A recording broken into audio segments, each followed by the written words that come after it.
Thank you, Jackie. I just can't resist except to say two little things, which isn't really in closing.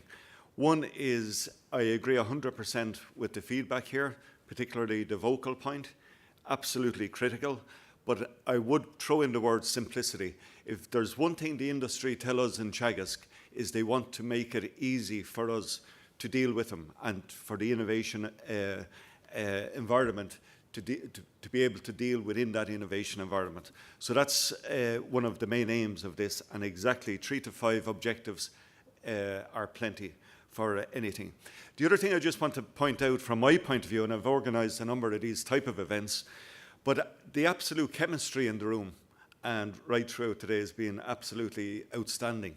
I don't know whether it's to do with the mix of different disciplines, cross-cultural connections between the countries, but certainly I really get a right buzz, and it actually is stemming right from the ministers, Secretary of State, the diplomats, right down to ourselves here as organisers. So I must say that is really striking from our point of view. But the main thing I want to say, and I'll only take 1 minute to say it, is that on behalf of Teagasc and the Institute of Food Research in UK, I'd like to thank all the speakers, in particular the champions, the 3 champions who gave terrific summaries, the moderators, the scribes, the exhibitors, and all the agencies who've helped. I won't mention them all, but they're all on the back of the sheet there. But I just want to pick out 2 who really have added a bit of innovation in their own right into the organisation of this. And it's not the usual suspects of the universities or other research institutions. It's actually, surprise, surprise, the British Embassy. Now, if I was standing here 10 years ago thanking the British Embassy for their input into an organisation at this event, people would wonder what I'm doing. But in fact, the input and the commitment, right from the ambassador level down to the business and trade level within the embassy, has been absolutely outstanding. And really the commitment there augurs really well for the future. And another organisation called the British-Irish Chamber of Commerce is actually in the ether here as well. And they're driving the business opportunities, the challenges, and identifying the roadmap that we've all discussed here.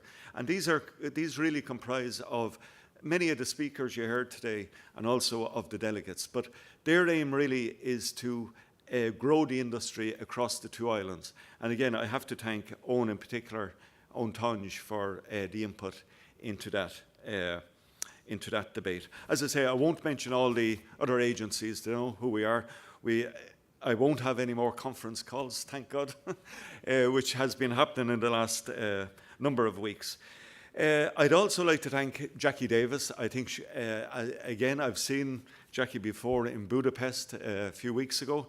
I think she's an outstanding moderator, and I think she deserves another round of applause.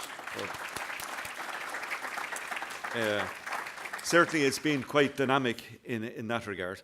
I just want to mention 3 people, and that's all, and they're all Teagasc people, and these are, like any organisation, these are the people on the ground that are churning the actual organisation, turning the wheel.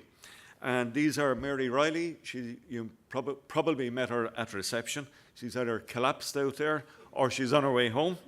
Declan Bolton, who acted as more or less the floor manager, been absolutely excellent, and Ciara McDonough as well. Those 3 people have been in the engine room of this organisation, of the organisation of the conference. And also Susan Carr, who's been excellent on the ICT element of the web registration.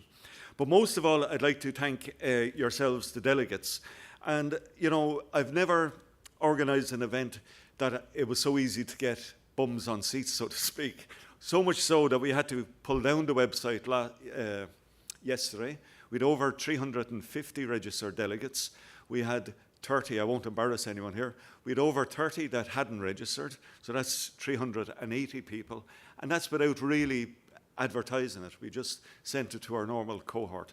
So again from the UK, Ireland, that's an amazing number. And it really tells us that people here are identifying the food industry, as a major opportunity for growth.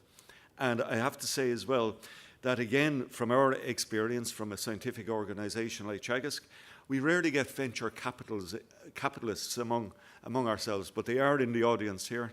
There are retailers present, there's SMEs, there's medium-sized companies, there's CEOs, there's technical departments, there's marketing departments, plus all the agencies.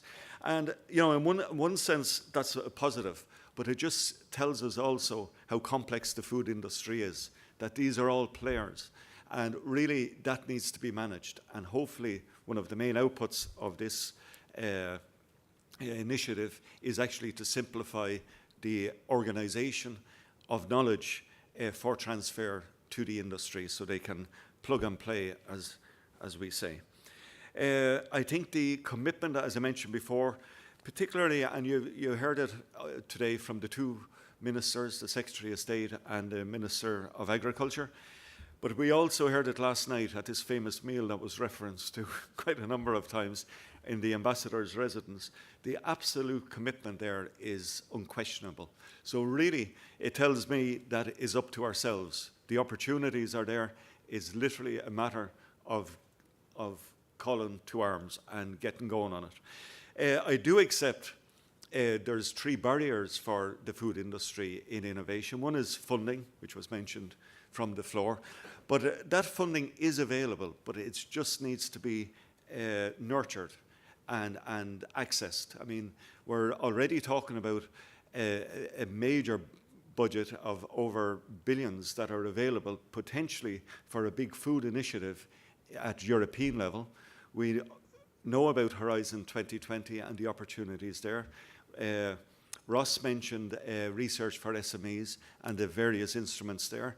We know in Ireland, the various Enterprise Ireland, Board BIA, Teagasc, universities, Department of Agriculture initiatives, again, that's there. We've just undergone a major research prioritization exercise, which is focused on 14 areas.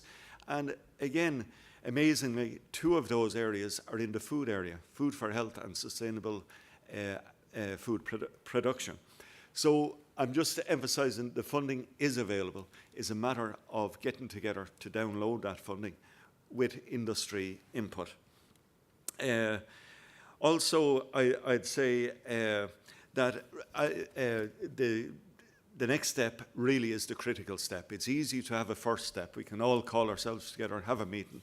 The hardest step is the next one. And that's why I'd look for all your help, which we already have documented, but even going on in the future, that we are very much open for suggestions in ways that we can create this food innovation hub between UK and Ireland. As I said, we have the population in Europe, we have the growing emerging markets in the Far East, we have the science, we have the infrastructure, we certainly have the talent. It's a matter of nurturing that aspect. And again, we heard absolutely outstanding ideas that came from the 3 champions. So really, I'd leave the last note from my point of view is thanks again to everyone that was involved, including the delegates, exhibitors, speakers, moderators, champions, etc. And also really the take-home message is what next? So I put that out to everyone. So thank you.